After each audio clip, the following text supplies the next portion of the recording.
اللہ نے تمہیں پیسے دیے ہیں, نئی گاڑی تم نے خریدی ہے, چھوٹے بچے کا جوتا کیوں باندھ دیا آگے تم نے؟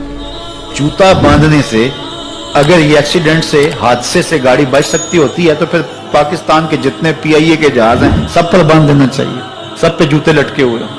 عجیب تم نے فلسفہ تراشا. کسی نے جو ہے وہ کالی رنگ کی پٹی باندھ دی نیچے, اس سے اس کو نظر نہیں لگے گی. گھوڑے کے پاؤں کے نیچے جو کھری لگی ہوئی ہوتی ہے, کچھ لوگوں نے اپنے گھروں میں وہ باندھی ہوئی ہوتی ہے کہ اس سے ہمارے گھر کے اندر کوئی مصیبت نہیں آئے گی, کوئی تکلیف نہیں آئے گی. کسی نے ہنڈیا اپنے گھر کے اوپر الٹی رکھی ہوئی ہوتی ہے, یہ ہنڈیا بچا لے گی. اور میاں ہنڈیا کیا بچائے گی تجھے؟ اللہ کے قہر سے کچھ نہیں بچا سکتا. جب تمہارے اوپر کوئی مصیبت نازل ہونی ہے تو کچھ نہیں بچا سکتا. اگر بچنا چاہتے ہو تو پھر اللہ سے استغفار کرو, اللہ تعالیٰ کی تسبیح کرو, اللہ کی تحلیل کرو, میرے حضور پہ درود پڑھو, پھر دیکھنا کہ مصیبتیں ٹلتی ہیں یا نہیں ٹلتی. تو یہ خام خواہ کے رکیے. اور یہ عامل لوگ جو ہیں ان کا تو کام ہی یہی ہے, ان کا کام چلتا ہے لوگ ذوف الاعتقادی میں مبتلا رہے ہیں, اور یہ کہہ دیتے ہیں کہ آپ کے خاندان میں ایک منحوس عورت ہے, یہ اس کا کیا ہوا ہے, تو کوئی نہ کوئی منحوس تو پہلے ہی انہوں نے طے کر رکھی ہوتی ہے, فوراً ذہن وہاں جا کلک ہو جاتا ہے. اس کا نون سے نام شروع ہوتا ہے, اس کا کاف سے نام شروع ہوتا ہے, اس کا جیم سے نام شروع ہوتا ہے, تو پورے خاندان میں کسی کا نام کاف, نون یا جیم سے تو شروع ہوتا ہی ہوگا, یا دوستوں میں, تو فوراً ذہن جو ہے ادھر منتقل ہو گیا. اب یہ بابا جی نے بتا دیا ہے, ہاں ہاں ہاں اس نے یہ بات کی تھی, کچھ باتیں یاد آنے لگی, اس کاف سے شروع ہونے والے نام کے ساتھ نفرت پیدا ہو گئی. اس بابے نے نفرت کا کاروبار کیا. اس نے تو 100 روپے 200 روپے لے لیے, لیکن دو انسانوں کے اندر نفرت ڈال دی. اس کا گریبان کل قیامت کے دن پکڑا جائے گا. ان ملنگوں کے پاس, ان ذوف الاعتقادی کو پھیلانے والوں کے پاس کبھی نہ جاؤ. تمہیں مصیبت پڑی ہے, تمہیں لگ رہا ہے کہ شاید میرے اوپر جادو ہے, تو پڑھو نا سورہ بقرہ, جادو جڑ سے اکھڑ جائے گا. 40 دن اپنے گھر میں سورہ بقرہ پڑھو, برکت ہوگی. کہتے ہیں مولوی صاحب 40 دن تو نہیں پڑھی جا سکتی, 2.5 پارے, ہمیں کوئی تعویذ ہی کرتے ہیں. ہم شارٹ کٹ چاہتے ہیں نا, روزانہ صبح 2.5 پارے سورہ بقرہ پڑھے, یہ تو ہم سے نہیں پڑھی جائے گی. تو آپ کوئی تعویذ ہی لکھتے ہیں. کاروبار میں برکت نہیں, میں کہتا ہوں پڑھو نا سورہ واقعہ, 3 رکوع ہیں, برکت ہوگی. ہم کہتے ہیں ہمیں تعویذ ملنا چاہیے, بس وہ ہم گلے میں رکھ دیں, بٹوے میں رکھ لیں, پرس میں رکھ لیں, اور ہمارا کام ہو جائے, ہمیں کچھ بھی نہ پڑھنا پڑے, ہمیں وضو تک نہ کرنا پڑے, نماز نہ پڑھنی پڑے, اور برکت ہو جائے. ایسے برکت تو نہیں آتی. اس لیے چھوڑو ان کی جان, آؤ قرآن مجید پہ آؤ, آؤ سجدوں پہ آؤ, آؤ دعاؤں پہ آؤ. سحری کے وقت اس کی رحمتیں آواز دے رہی ہوتی ہیں, حل من مسترزقن, ہے کوئی رزق مانگنے والا, اور تم اس وقت سوئے ہوئے ہو, سارے دن ٹھوکریں کھاتے ہو. آؤ نا اس وقت جھولی پھیلا کے, ہاتھ پھیلا کے کہو مالک تو جھولیاں بھر دے. تو پھر دیکھنا, میرا بیٹا سالم مشرکین کی قید میں ہے اور میں فاقوں کی حالت میں ہوں. تو فرمایا آل محمد کے پاس ایک سیر جو ہیں, بس اس کے علاوہ ہمارے پاس بھی کھانے کے لیے دنیاوی اسباب نہیں ہیں. کہا صبر کرو اور اللہ سے ڈرو, اور لا حول ولا قوت الا باللہ کثرت کے ساتھ پڑھو. یہ ایسا وظیفہ ہے, ایک حدیث پاک میں آتا ہے کہ یہ 99 بیماریوں کا علاج ہے. اس میں سب سے کم درجے کی بیماری ہم اور غم ہے. یہ دکھوں کا مداوع ہے, مشکلات کا علاج ہے, اور یہ وظیفہ میرے حضور نے بتایا. حضرت ابو ذر غفاری رضی اللہ تعالیٰ عنہ کو حضور نے 5 چیزیں بتائی تھی. ان میں سے 5ویں چیز یہ تھی کہ ابو ذر کثرت کے ساتھ لا حول ولا قوت الا باللہ پڑھا کرو. فرمایا عرش الہی کے نیچے ایک خاص خزانہ ہے, یہ وظیفہ وہاں سے آیا ہے.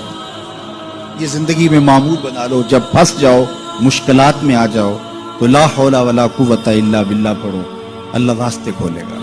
تو حضور نے 3 چیزیں فرمائی, اللہ سے ڈرو, صبر کرو, اور کثرت کے ساتھ لا حول ولا قوت الا باللہ پڑھو.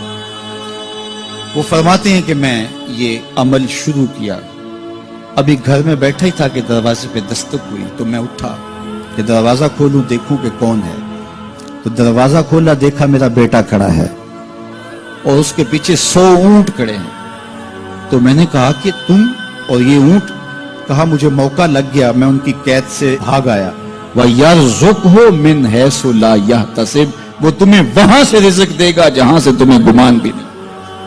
اس کے ہو کے تو دیکھو، اللہ اکبر، اللہ کے ہو جاؤ تو پھر وہ تمہاری ضرورتوں کا کفیل ہو جائے۔ فرمایا حضرت عبداللہ ابن مسعود رضی اللہ تعالیٰ عنہ نے کہ کسی شخص کو فقر و فاقہ آ جائے تو وہ لوگوں کو بتائے کہ میں آج کل بڑے مشکل حالات میں ہوں، ہر وقت لوگوں کو بتاتا رہے تو اس کی مشکل بڑھے گی، اس کی مشکلیں آسان نہیں ہوں گی اس طرح۔ اور اگر وہ اپنی اس مشکل کو کسی سے شیئر نہ کرے بلکہ مصلی بچھا کے اپنے رب سے کہے کہ مالک فقر و فاقہ آ گیا ہے اور اس کا علاج تیرے پاس ہے، اس مرض کا مداوع تیرے پاس ہے۔ حضرت عبداللہ ابن مسعود فرماتے ہیں کہ رسول کریم نے فرمایا جلد یا بدیر اللہ اس کو مالا مال فرما دے گا۔ یہ بھی کبھی کر کے دیکھو، مشکل آ جائے، فاقہ آ جائے۔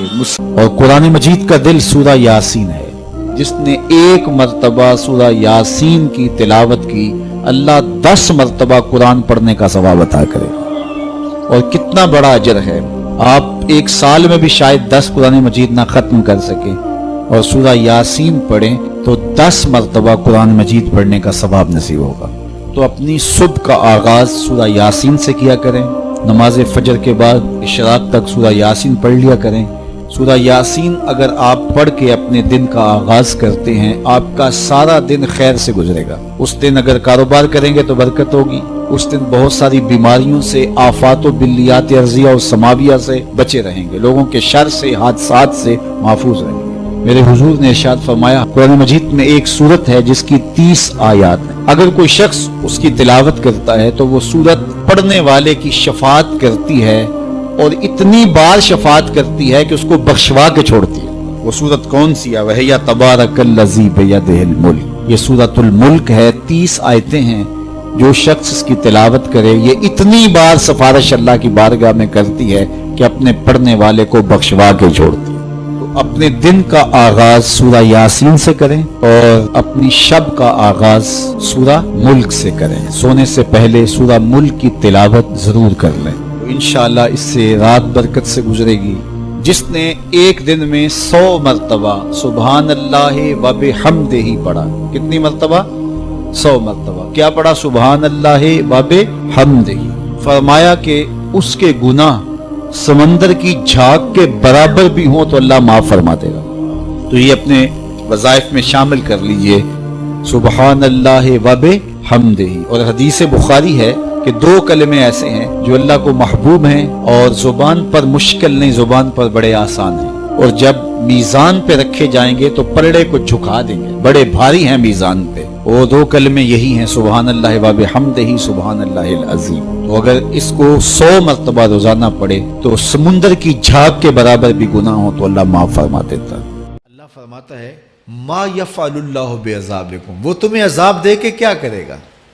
ذرا لہجہ دیکھیے، ذرا انداز، ما یفعل اللہ بعذابکم، وہ تمہیں عذاب دے کے کیا کرے گا؟ تم اس کی مخلوق ہو، اپنے دستے قدرت سے اس نے تمہیں بنایا ہے، تو وہ تمہیں عذاب دے کے کیا کرے گا؟ اس کی ضرورت نہیں ہے کہ تمہیں عذاب دے، نہ اس کی چاہت ہے کہ تمہیں عذاب دے۔ کوئی خود چھلانگے لگائے تو اس کی مرضی۔ فرمایا کہ ما یفعل اللہ بعذابکم، وہ تمہیں عذاب دے کے کیا کرے گا؟ ان شکرتم و آمنتم، اگر تم شکر ادا کرو اور ایمان لاؤ تو وہ تو قدردان ہے جو کوئی اس کا شکر کرتا ہے اور جو اس پر ایمان لاتا ہے۔ تو اللہ اس کے لیے عذاب نہیں رکھا، اس کے لیے رحمتیں رکھی ہوئی ہیں۔ تمہیں دستے قدرت سے بنایا ہے اور وہ تمہیں خوش دیکھنا چاہتا ہے، تمہیں خوشحال دیکھنا چاہتا ہے، تمہیں سرشار دیکھنا چاہتا ہے، تمہیں نہال دیکھنا چاہتا ہے، تمہاری زندگی کو خوشگوار دیکھنا چاہتا ہے۔ تم نے اپنے آپ کو خود اپنے اعمال کی وجہ سے مصیبتوں میں ڈالا ہے، تو کہا شکر کرنے کی عادت ڈال لو، دیکھنا پھر اللہ تعالیٰ جل شانہ کی رحمتیں تمہارے اوپر کس طرح اترتی ہیں، اس کی نوازشیں تمہارے اوپر کیسے برستی ہیں۔ توکل اگر ہم سیکھ جائیں تو توکل ایک ایسی دولت ہے کہ جو خوشحال زندگی کی ضمانت بنتی۔ جب ہم اللہ پر توکل نہیں کرتے اور ہم سمجھتے ہیں یہ سب کچھ ہماری محنت کا نتیجہ ہی ہوگا، اور نتیجہ جب نہیں آتا تو پھر ہم بے چین مضطرب ہو جاتے ہیں، اور جب ہم اس پہ توکل کر لیں تو پھر ہمارا صرف اتنا ہی کام ہے کہ کہ میاں ہم یہ کام کر رہے ہیں، بس یہ حکم، ہم بیج بو رہے ہیں، بس یہ حکم ہے اور بو رہے ہیں، باقی اس پہ بھروسہ ہے، یہ کام اس کا ہے کہ اس نے اس کو اگانا ہے، اس کے اوپر پھل لگانے ہیں۔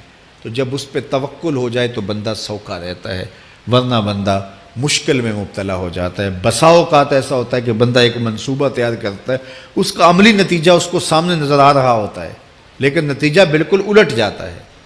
سید علی المرتضیٰ فرماتے ہیں میں نے اپنے ارادوں کی شکست سے ہی اپنے رب کو پہچانا ہے، کہ میں ایک منصوبہ تراشتا ہوں کہ یہ اور یوں ہوگا اور وہ ہونا چاہیے، لیکن نتیجہ وہ نہیں آتا، تو کوئی طاقت ہے اس کا جو نتیجہ بدل دیتی ہے۔